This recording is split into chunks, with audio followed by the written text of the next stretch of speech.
Hello YouTubers!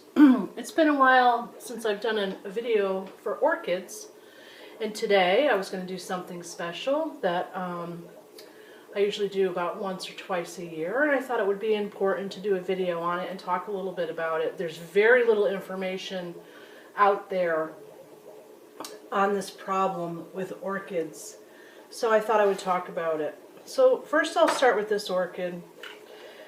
This orchid is about 3.5 years old or so. These are the same 3 orchids that I've had in all my videos so far.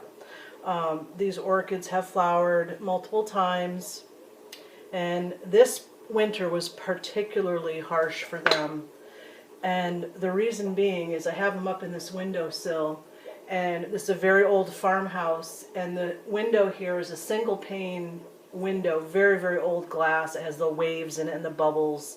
As some of you might know, old glass, that's the way it looks, and some people like it, and they seek it out. It's getting harder and harder to find. But anyway, part of the problem with old glass is it's very thin and it's a very poor insulator. So these orchids have not had optimal temperatures, even though my room temperature in the kitchen, averages around 70 degrees all winter, give or take a few degrees here and there. Up in this windowsill, it's kind of like its own little microclimate because of that glass. So the temperatures fluctuate. So it hasn't been perfect. Now, one of the things I want to talk about is the color that we see here on this orchid. And I'm sorry that I don't have it in view, so let me fix that.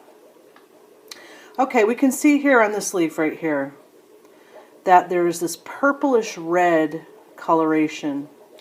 This is classic case of an orchid having 2 main problems. One is that the leaves have been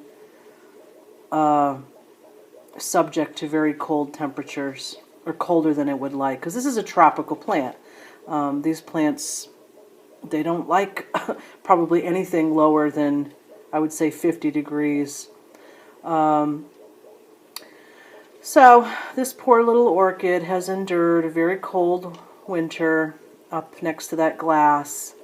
Another problem that orchids have is that even though I fertilize my orchids, they don't always get the amount of macro element that they need, which is provided by Epsom salts, which is, as the box says here, magnesium sulfate.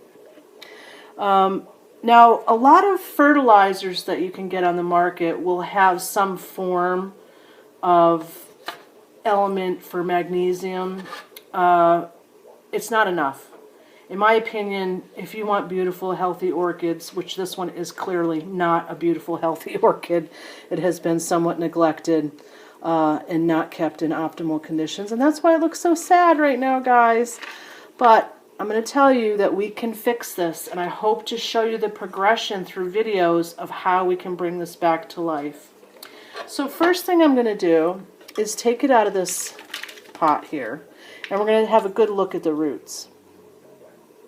And as you can see, let's see if I can bring them a little closer and hold that focus. Oh, here we go. As you can see, they're really not looking too great. They're pretty dry. Some of them are kind of papery. Some are kind of leathery. But if we look over here, there's some that still look pretty good and plump. And the main core of the stem is not rotting or rotten. Sorry about that. And then the really good news is this right here is a new flower spike. And if we look at that real closely, let's see, can we get in on that? Maybe not. I'm still using my iPad on this one. I did get a new camera, like I said I was going to do, and only because it's all set up for my fish tank right now on a tripod, I decided to just use my iPad. So sorry again for the not so perfect quality. But I think this is good enough to show you that we do have a nice new flower spike here. The roots do not look spectacular, but they're not bad. The good news is we don't have a lot of rotten, and that's the main thing. This dry, papery stuff and this white, you would rather see this any day than to see black, goopy, soggy, rotten roots. Now that's the death knell, and we don't want that. So this we know we can save and bring back. And we're going to treat the red purpley leaves with two things: warmer temperatures and some Epsom salts. So let's get right to that. We're gonna take a look at all of the orchids up here in this window. Now this is the little mini phal that you might remember from previous videos. And this is looking really sad, guys. Poor little thing. I mean, it's still hanging on. And again, we have this root system. It's not the most spectacular root system, but the good news is, again, we don't have a lot of rotten. We just have this drier white root system and a not so spectacular core or stem. But if we look closely, we can see, let's see if I can get in on that. We can see some new growth there, some little buds. So this is going to make new roots, and it's telling me that inside we have a healthy orchid. It just needs a little TLC, and that's what it's going to get today. Now let's look at our third and final orchid up here that's been living up in this window. Move this back a little bit. We'll get rid of the glass container. Now this is my big orchid that a lot of people have commented on. They've never seen such big leaves. I can't even get them in the shot here.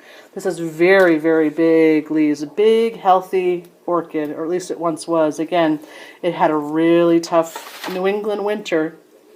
So it's doing okay. It's hanging on there. We've got some papery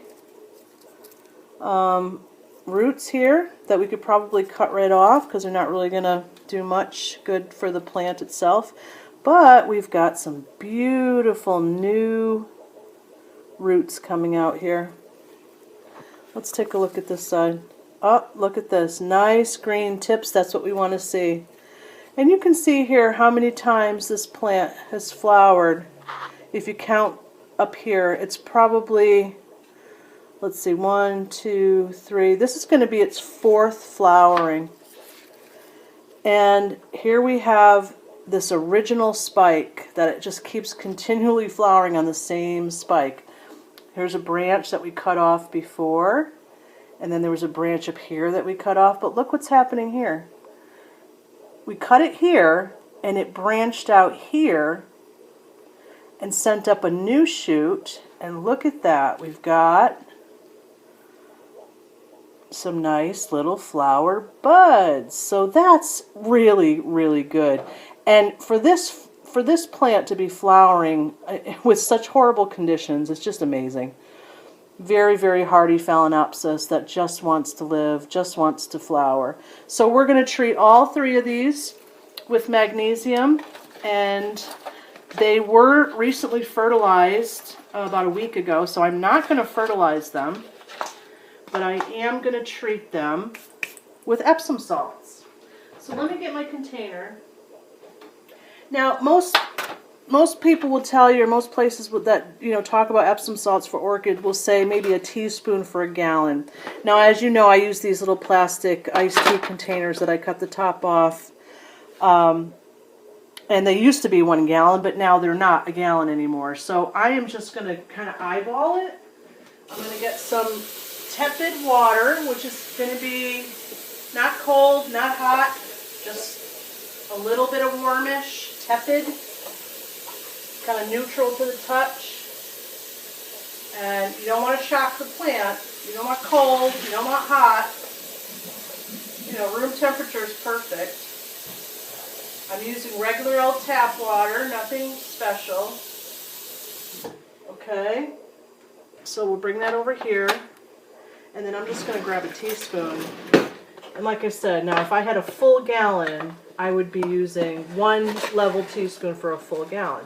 I don't have a full gallon, so I'm probably going to use about a half a teaspoon, maybe even a little bit less. And I'm going to go with less because I always figure when you're fertilizing or adding magnesium or Epsom salts, as this case is, you want to under-treat rather than over-treat. Overtreat means you're going to poison your plant. Undertreating means, okay, maybe they didn't get enough of the micronutrient that they needed. Or actually, this is actually a macro element. It's not a nutrient, believe it or not. So I put a little bit of Epsom salts in my tepid water, and I'm just stirring it up. I want that to be fully dissolved, and you can look in and see if your crystals have fully dissolved, and they have. So we give that a good stir. And I'm going to put the biggest one in first. Now, you hear so often from videos and people that do orchids, never get any water into the crown. Never, never, never get any water into the crown. You know what? I'm going to show you what I do with my crown. And I've never had a problem with this, and I'll tell you why. So I've got this little, I don't know what you would call it. I guess it's like a little syringe. It's actually used for dog medication, but I use it for my plants. I'm going to actually soak up here, pull up some of the magnesium treated water, and I am going to squirt it right down into the crown.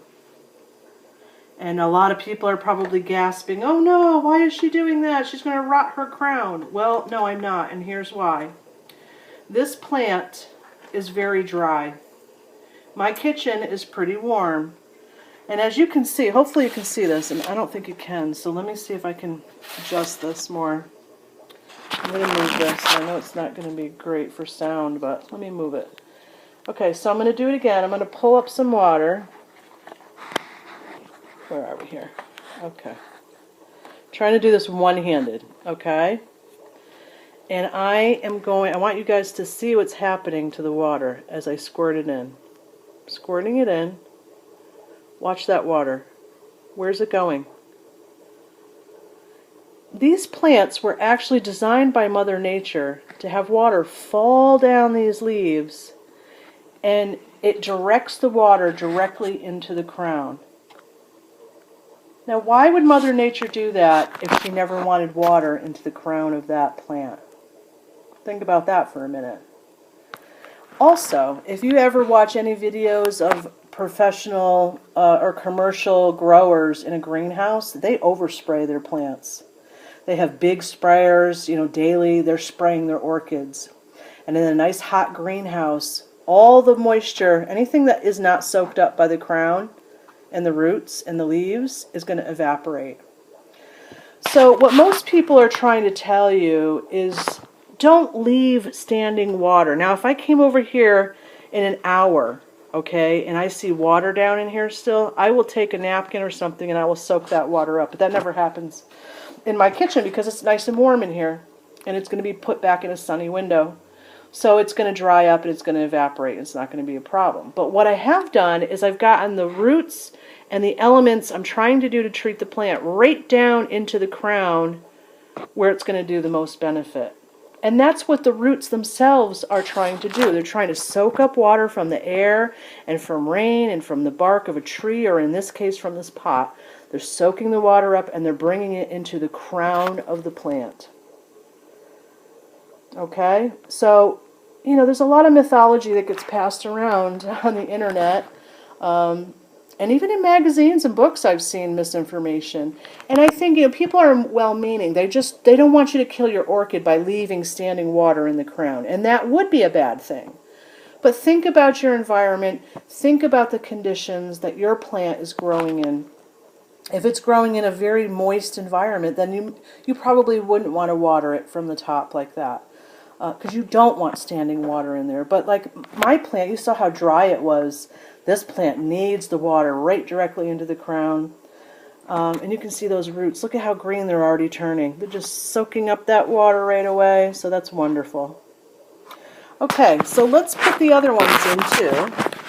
Let me get this back up for you guys. Okay, so we got that one in. Let's see if we can fit all three in one. Just to save time, I think we can. I think we can do it. Just very carefully. We don't want to damage any of the roots. And this little guy is so tiny, we can squeeze him in anywhere. I don't think that's going to be too much of a problem. There we go. So we've got everybody in. And I'm going to leave this soak for probably 3 hours or so. And what I'm going to do is I'm going to put it back up in this windowsill where it's nice and sunny. Oh, I got to watch out for those little flower buds there. There we go. So we've got it back up in the window up here where it's nice and sunny. Sorry about for the shakiness there. There we go. Focus. And the sun will help dry up any of that water that's left on the leaves. And the crown will soak up what's left. And the roots are going to soak up all that water and magnesium. And hopefully the next time that I make a video for these orchids, you're going to see a great improvement. And with any luck, those little buds will have flowers. We'll see what color they are. I have a funny feeling they're going to be white because they were white last time, so they'll be white. But anyway, I just wanted to do a quick little update and tell you, my orchids are still alive. They're not exactly thriving, but you know what? They're going to thrive. They're going to bounce right back. And I'm looking forward to a whole new spring and summer season of new flowers with the same old orchids, and I plan on getting some new ones. I'd like to branch out into some different types of orchids this year. So hope everyone is doing well and happy growing, and to any of my fish people that have watched this whole video and lasted through the whole thing, thanks for watching.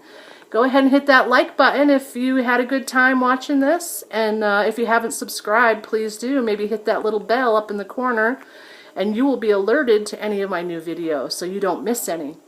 So take care and happy orchid growing. Bye-bye.